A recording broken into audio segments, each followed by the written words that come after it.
Bismillahirrahmanirrahim. Wassalatu wassalamu ala Rasulillah wa ala alihi wa ashabihi wa man walah. Wala haula wala quwata illa billah. Allahumma subhanaka la ilma lana illa ma 'allamtana innaka antal alimul hakim wa tub 'alaina innaka antat tawwabur rahim. Allahumma iftah 'alaina futuhal arifin. Allahumma amin. Kita melanjutkan serial ngaji nadhaman, masih kita membahas dari nadham Ad-Durrah Al-Qudaymiyah fil Qawaid Al-Fiqhiyah ala madhabina Sadat Syafi'iyah yang ditulis oleh Syekh Al-Allamah Dr. Ali bin Ismail Al-Qudaymiyah hafizahullah ta'ala. Dan majelis yang ketiga ini kita masih melanjutkan pembahasan tentang 5 kaidah besar, 5 kaidah fikih besar yang terkumpul dalam nazam yang diucapkan oleh Musannif rahimahullah ta'ala. Beliau mengatakan wabil maqasidil umur wa dharar rizal wa tahkimul adati qar syaqatun tulbu taysira wa la yazulu bisyaki yakinun wa ta'ala. Baik, sebelum kita mulai maka kita baca nazamnya dari awal dulu. Bismillahirrahmanirrahim. Qala an-nadhimu hafizahullahu ta'ala wa nafa'ana bi ilmi fid dharain amin. Bismillahirrahmanirrahim. Hamdan liman aqama bil qawaidi bi asyar isamikil mahamidi sallallahu ala nabi masyabihu yulhiquhu bi mithlin wa alihi wa sahbihi wa ma alimun hima syari'ati hama wa ba'du qad sa'alani labibu nadman bihi yantafi'un labibu mubtadi'u tahsili fi qawaidi madhhabina dhil fadli wal fawaidi فقلت ما لسؤلكم من بدي لما لكم من عشرة وودي ورتبة في الفقه والعلوم فلنبدأ الشروع بالمروم وبالمقاصد الأمور والضرر يزال والتحكيم للعادة قر مشقة تجلب التيسير ولا يزول بالشك يقين قد على. Baik, kemarin kita sudah membahas atau pertemuan sebelumnya kita sudah membahas 3 dari 5 kaidah besar dalam kaidah-kaidah fikih, di mana terkumpul 3 kaidah tersebut pada ucapan nazim wabil maqasidil umuru wad darar yuzalu wat tahkimu lil adati qar. Ada 3 kaidah di situ. Yang pertama adalah al umuru bi maqasidiha, pada ucapan nazim wabil maqasidil umuru. Kemudian kaidah yang kedua ad-dararu yuzal, ad-darar yuzal, di mana di situ nazim mengatakan wabil maqasidil umuru wad-dararu yuzalu. Kemudian kaidah yang ketiga adalah al-'adah muhakkamah dalam ucapan nazim wa tahkimu lil 'adati qar. Dan insyaallah pada kesempatan kali ini kita akan melanjutkan kaidah yang keempat dari 5 kaidah besar dalam kaidah-kaidah fikih, di mana an-nazim hafizahullah mengatakan masyaqqatun tajlibut taysira wala yazulu bisyakki yakinun qad ala. An-nazim rahimahullah beliau mengatakan masyaqqatun, dan masyaqqah, kesulitan-kesulitan, tajlibu, mendatangkan, at-taysira, kemudahan, wala, dan tidak, yazulu, hilang, bisyaki, dengan keraguan yang ada. Apa yang hilang? Yakinun, keyakinan, qad ala, yang sudah berada di atas. Ya, maka di sini wala yazulu bisyaki yakinun di sini adalah fa'il dari kata yazulu. Baik, maka kaidah yang keempat sebagaimana diucapkan nazim masyaqqatun tajlibut taysir. Al-masyaqqah tajlibut taysir. Kesulitan-kesulitan akan mendatangkan kemudahan-kemudahan. Dan makna dari kaidah ini adalah bahwasanya kesulitan-kesulitan yang ada pada orang yang diberikan oleh Allah Subhanahu wa taala beban untuk melaksanakan syariat, maka dalam kondisi tertentu, dalam waktu tertentu, maka akan diberikan kemudahan-kemudahan dari hukum asal yang dibebankan. Dalil atau landasan yang melandasi kaidah ini adalah diantaranya firman Allah Subhanahu wa taala inna ma'al usri yusra, inna ma'al usri yusra. Dan juga diantaranya adalah firman Allah Subhanahu wa taala yuridullahu bikumul yusra wa la yuridu bikumul usra. Sesungguhnya Allah Subhanahu wa taala menginginkan kepada kalian kemudahan dan tidak menginginkan pada kalian kesulitan. Juga diantaranya adalah firman Allah Subhanahu wa taala, beliau mengatakan firman Allah Subhanahu wa taala ma ja'alallahu lakum fid dini min ma ja'ala 'alaikum fid dini min haraj. Dan tidaklah Allah Subhanahu wa taala itu membuat kalian kesulitan dalam menjalankan agama ini. Maka ketika menjalankan ibadah, menjalankan ketaatan kepada Allah Subhanahu wa taala, ada kemudahan-kemudahan yang diberikan Allah Subhanahu wa taala sehingga itu merupakan kasih sayang Allah Subhanahu wa taala. Nah, kaidah masyaqqah tajlibut taisir, kesulitan-kesulitan dalam melaksanakan ibadah itu akan mendatangkan kemudahan-kemudahan. Di sini para ulama menyebutkan ada sekitar 7 penyebab yang mana sebuah ibadah itu akan diberikan keringanan oleh Allah Subhanahu wa taala. Ya, ada 7 ya. Ada 7 penyebab yang mana ibadah itu akan diberikan keringanan. Di antara yang pertama adalah as-safar, yaitu perjalanan. Ketika seorang melakukan perjalanan, maka ada beberapa ibadah-ibadah yang diberikan keringanan oleh Allah Subhanahu wa taala. Di antaranya adalah misalkan dalam safar orang boleh qashar salat. Salat yang harusnya 4 rakaat boleh dijadikan 2 rakaat. Nah, ini keringanan dari 4 rakaat menjadi 2 rakaat. Kemudian karena sebab safar juga orang boleh untuk menjamak salatnya. Jadi salat yang harusnya dilaksanakan pada waktunya, ketika safar dia boleh dalam satu waktu menjalankan 2 salat sekaligus dalam satu waktu. Ya, misalkan zuhur digabung dengan asar atau maghrib digabung dengan isya. Ya. Termasuk juga rukhsah atau keringanan pada saat safar adalah boleh seorang itu tidak berpuasa karena safarnya. Ya, boleh seorang itu tidak berpuasa karena safarnya. Ini keringanan-keringanan diberikan Allah Subhanahu wa taala. Kenapa? Hikmahnya adalah karena safar ini biasanya seorang ketika safar itu akan mendapatkan kesulitan-kesulitan. Ketika safar, seorang akan mendapatkan beban-beban yang tidak biasa dia dapatkan ketika dia mukim. Ya, ketika safar dia jauh dari rumahnya, dia jauh dari keluarganya, dia tidak tahu tempat yang sedang berada itu, ya. Dan mungkin ada bahaya-bahaya yang tidak dia ketahui. Maka di situ Allah Subhanahu wa taala memberikan keringanan saat kondisi orang tersebut kepayahan atau kesusahan ketika safar tersebut. Dan kemudian di antara sebab kemudahan atau sebab taisir yang kedua adalah yaitu al-marad atau sakit. Ketika seorang sakit, maka ada ibadah-ibadah yang diberikan keringanan. Ya, ada ibadah-ibadah yang diberikan keringanan. Alhamdulillah. Ibadah-ibadah yang diberikan keringanan. Di antaranya adalah ketika seorang sakit diperbolehkan dia untuk tidak berpuasa, misalkan.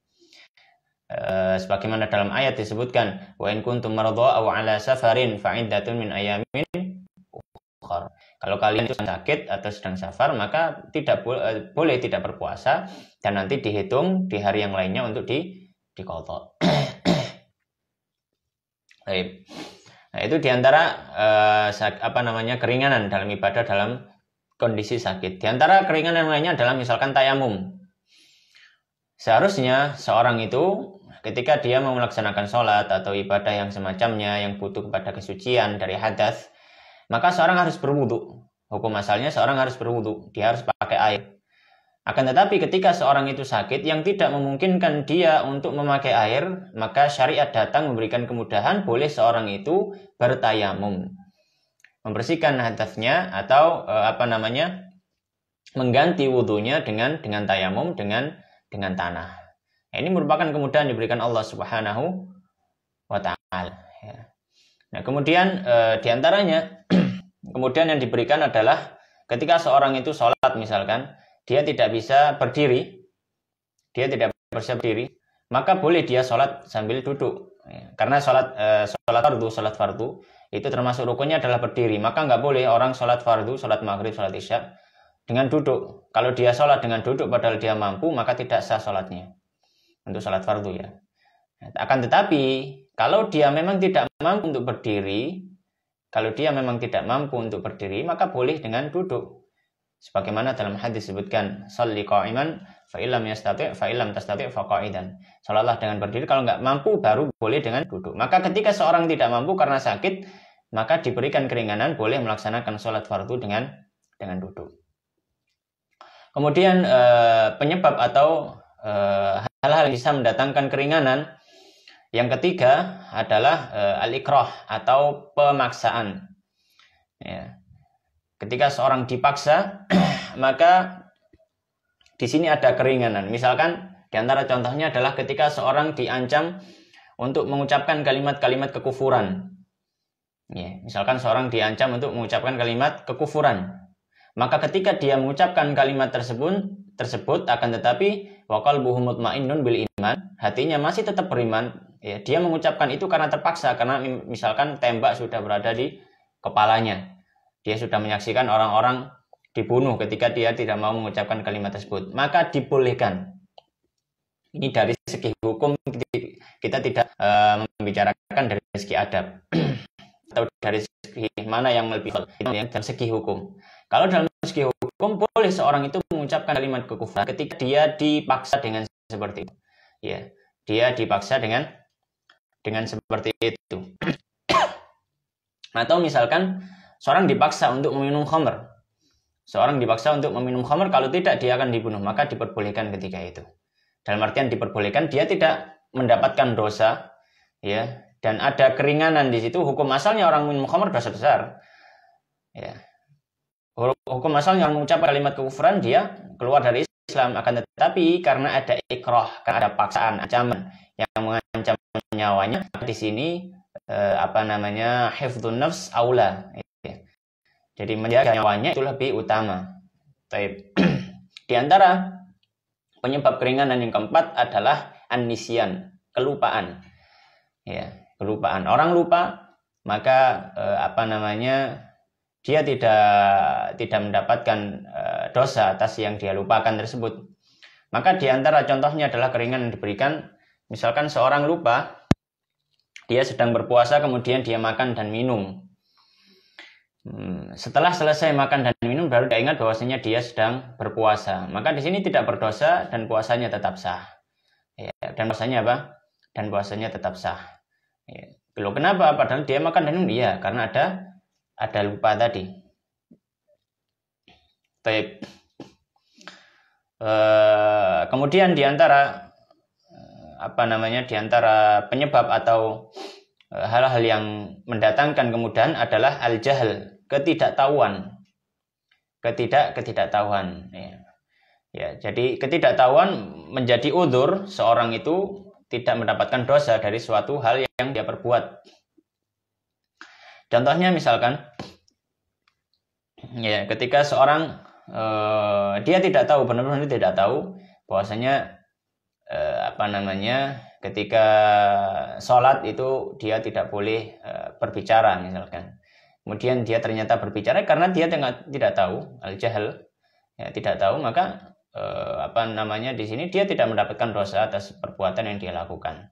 Atau dia melakukan satu dosa yang dia tidak tahu, benar-benar tidak tahu. Akan tetapi di sini para ulama memberikan satu batasan, bahwasanya tidak semua ketidaktahuan itu dianggap.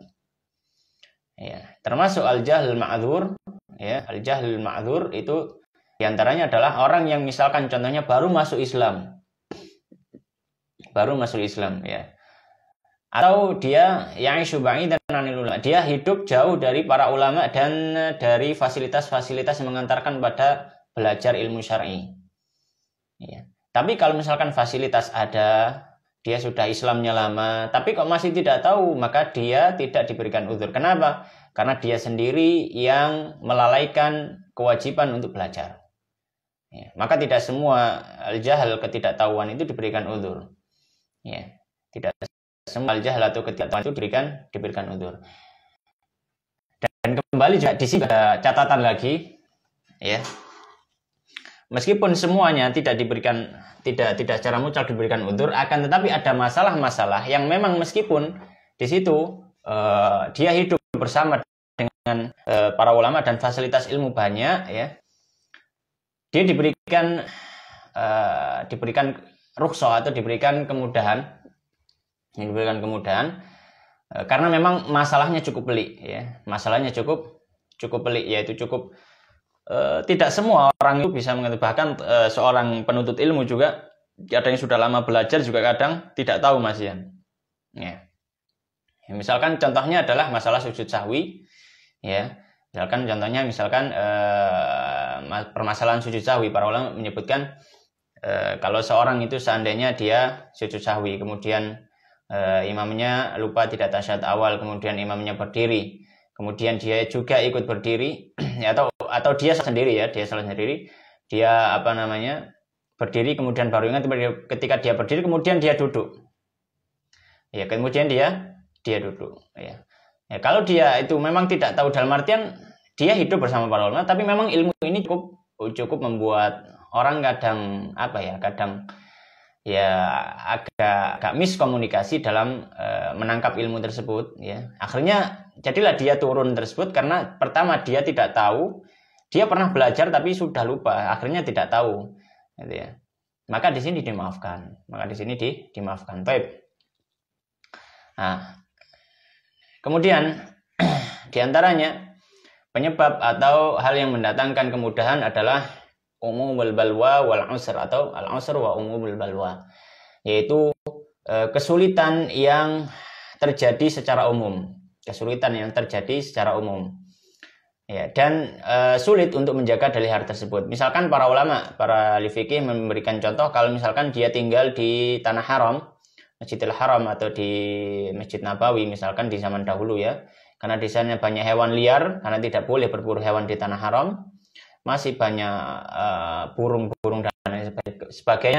Nah, misalkan ketika dia sholat ya, dia terkena kotoran burung, di situ ada kotoran bekas kotoran burung ya, kemudian dia tidak tahu, maka di situ dimaafkan. Ya, kenapa? Karena tempat tersebut memang sangat sulit sekali untuk menghindarinya, karena di situ burung sangat-sangat bebas dan sangat-sangat banyak. Ya, jadi sulit untuk menghindarinya. Di antara contoh yang lain adalah misalkan dimaafkan ya najis yang sedikit ya, yang tidak terlihat oleh mata, misalkan percikan air kencing misalkan. Ketika dia kencing, dia merasa ada yang memercik pada kakinya, terasa oleh bulu kakinya. Tapi ketika dia lihat, dia nggak nemuin, ya, maka di situ dimaafkan ya. Maka itu dimaafkan. Baik. Contoh yang lain misalkan darah yang sedikit, maka ini juga dimaafkan. Darah yang sedikit hukum asalnya darah adalah najis, akan tetapi dalam kondisi-kondisi tertentu dia masuk al-ma'fu anhu, dia termasuk yang dimaafkan darinya ya. Misalkan darah ketika dia sholat, kemudian bisulnya atau jerawatnya keluarkan darah ya, darah najis hukumnya ya, akan tetapi di sini dimaafkan karena apa? Al-usr wa umumul balwa, karena kesulitan untuk menjaga hal tersebut, karena orang mau nggak mau ya dia di dalam dirinya sudah ada darah gitu ya, jadi hal tersebut dimaafkan. Baik. Kemudian yang terakhir adalah penyebab kemudahan adalah an-naqs, adanya sisi kekurangan. Adanya sisi kekurangan. Masuk dalam hal ini misalkan adalah al-majnun, orang yang gila, maka dia kurang dari segi akal, maka dia tidak ada kewajiban untuk melaksanakan ibadah-ibadah ya, secara asal dia sudah baru mukallaf ya, karena tidak berakal. Baik. Kemudian di antara contoh adalah wanita ya, wanita kata Rasulullah SAW, orang yang kurang atau makhluk yang kurang dari segi akal dan juga agama. Maka wanita tidak diwajibkan untuk melaksanakan sholat Jumat. Kenapa? Karena ada sisi kurang yang ada pada diri wanita tersebut. Baik, itu adalah kaidah yang keempat, yaitu masyaqqatun al-masyaqqah tajlibut taisir. Kesulitan akan mendatangkan kemudahan-kemudahan. Kemudian An-Nazim hafizallah, beliau melanjutkan masyaqqatun tajlibut taisir wala yazulu bisyaki yakinun qada'ala. Ya, wala dan tidaklah yazulu hilang bisyaki dengan keraguan. Apa yang hilang? Yakinun, keyakinan qada'ala yang sudah berada di atas, maknanya berada di atas semuanya kayak keraguannya. Maka kaidah yang terakhir dari 5 kaidah besar fikih adalah al-yakinu la yazulu bisyak. Keyakinan itu tidaklah hilang dengan keraguan yang ditimbulkan kemudian. Keyakinan itu tidaklah bisa dihilangkan dengan keraguan yang timbul kemudian. Ya. Nah, apa yang menjadi dalil atau menjadi landasan dari kaidah ini? Di antaranya adalah hadis Nabi Shallallahu Alaihi Wasallam, ya, bahwasanya ada seorang yang mengadu kepada Nabi Shallallahu Alaihi Wasallam bahwasanya dia itu ketika sholat dia kok rasanya keluar kentut, tapi kok juga tidak. Jadi dia ragu apakah tadi itu keluar kentut atau enggak. Ya. Jadi dia ragu-ragu, was-was di dalam sholatnya. Dia ragu-ragu apakah keluar kentut atau tidak.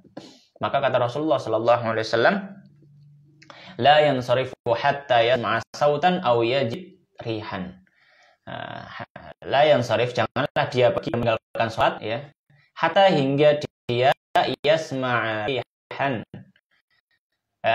yasma' sautan, hingga dia mendengar suara, maksudnya suaranya yajid rihan, atau dia mendapatkan bau dari kentutnya itu. Maka di sini segi pendalilannya bahwasanya Nabi Shallallahu Alaihi Wasallam tidak membolehkan seorang itu membatalkan sholatnya, yang mana dia yakin, orang itu dia tentu yakin ya dia sedang dalam sholat, tidak boleh dibatalkan hanya sebab karena ada keraguan yang timbul kemudian. Apa keraguannya? Keraguannya adalah dia batal atau tidak. Hukum asalnya dia sholat, maka tidak bisa dibatalkan keyakinan tadi yang menjadi hukum asalnya dengan keraguan-keraguan yang timbul. Di antaranya juga dalam hadis Nabi Shallallahu Alaihi Wasallam tentang masalah sholat, orang yang ragu tentang rakaat sholatnya, ya. Di dalam hadis yang maknanya adalah bahwasanya Nabi Sallallahu Alaihi Wasallam mengucapkan idza syakka ahadukum fi sholati hal shalla arba'an hal shalla thalathan aw arba'an, ya, falyabni 'ala al-yakin falyatrahi syak wal yabni 'ala mastaiqon. Kalau dia itu ragu apakah dia itu sholat 3 rakaat atau 4 rakaat, maka dia buang keraguannya dan dia bangun sholatnya di atas apa yang dia yakini. Dalam riwayat lain yaitu yang dimaksud diyakini adalah ala tsalas. Ya, karena hukum asalnya yang 3 tadi adalah keyakinan. Adapun sudah sholat atau belum, nah itu kan masuk 4. Nah, maka itu keraguan. Maka keraguannya tidak bisa mengalahkan sisi yakinnya. Baik. Nah, praktek dari kaidah ini banyak sekali, ya. Keyakinan tidaklah bisa mengalahkan keraguan. Di antara contohnya adalah misalkan seorang itu sudah yakin dia sudah berwudu. Dia yakin dia sudah berwudu. Kemudian setelah itu dia ragu. Ya, apakah wudu saya itu batal atau tidak? Ya, wudu saya batal atau tidak? Ya, misalkan seorang seorang itu habis wudu kemudian sholat isya, sholat maghrib. Kemudian habis itu dia berada di masjid, ya, dia baca Quran atau apa. Kemudian dia duduk-duduk.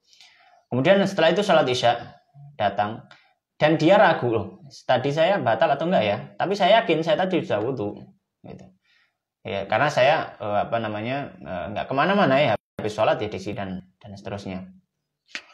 Maka di sini keyakinan keraguannya tadi, ya, batal atau tidak batal tidak bisa membatalkan dan tidak bisa mengalahkan sisi yakinnya bahwasanya dia sudah bersuci. Maka kalau dia langsung sholat, maka diperbolehkan dan itu sah.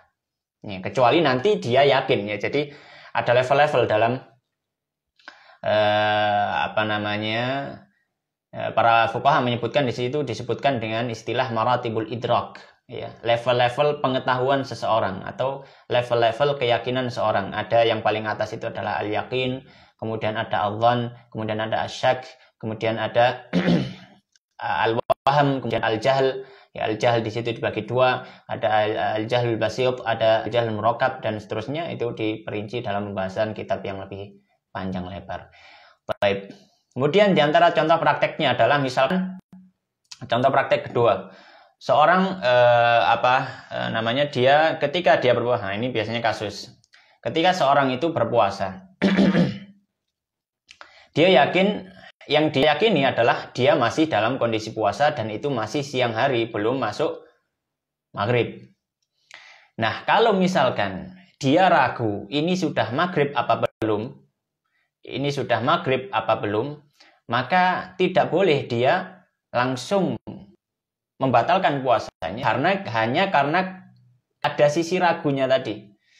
Ya, hanya sisi ragunya tadi. Ya. Ya, misalkan taruhlah dia berada di satu masjid, dia yakin dia masih puasa. Kemudian di masjid itu sudah ada jam digital, sudah disetel memang sesuai dengan waktu sholat tempat ya. Sudah jam digital kan ada timer waktunya. Kemudian sebelum jam digital yang dia yakini dia sendiri, karena tahu dia sendiri jam digital itu sudah disetel. Sebelum masuk waktunya ternyata sudah terdengar suara azan. Akhirnya dia ragu, loh, ini sudah maghrib atau belum? Ya, sudah maghrib atau belum? Maka di sini tidak boleh dia dengan serta-merta langsung membatalkan puasanya. Ya, kenapa? Karena bisa jadi ya itu orang yang azan tidak mengikuti atau tidak mengetahui atau jadwal, bisa jadi. Maka di sini keyakinannya bahwasanya saat itu adalah siang hari tidak bisa mengalahkan keraguannya, yang mana dia ragu mungkin itu sudah masuk maghrib. Ya, maka tidak diperbolehkan. Baik. Contoh yang lain misalkan seorang ragu-ragu, misalkan dia punya hutang. Dia agak lupa ya. Dia agak lupa saya sudah membayar hutang apa belum. Tapi dia yakin saya pernah berhutang sama orang ini, tapi saya ragu apakah sudah bayar atau belum. Maka hukum asalnya adalah yakinnya tadi, yaitu apa? Ya dia masih punya hutang. Maka tidak boleh dianggap ya sudahlah, anggap saya nggak punya hutang. Ya kenapa? Al-yakin dengan keraguan yang ada setelahnya kemudian. Baik. Itu yang bisa kita bahas pada kesempatan kali ini. Insya Allah pada kesempatan berikutnya kita mulai masuk pada kaidah-kaidah atau kaidah-kaidah cabang. Ya, kaidah-kaidah cabang dimulai dari ucapan nazim hafizallahu taala la yuzul masyulu wa sakitu la ya'udu wa tabi'u tabi'un ta'ala dan seterusnya. Demikian Allah taala alam wa sallallahu ala habibina sayyidina Muhammadin wa ala alihi washabihi ajma'in. Subhanakallahumma bihamdika asyhadu an la ilaha illa anta astaghfiruka wa atubu ilaik wa akhiru da'wana alhamdulillahi rabbil alamin. Wassalamualaikum warahmatullahi wabarakatuh.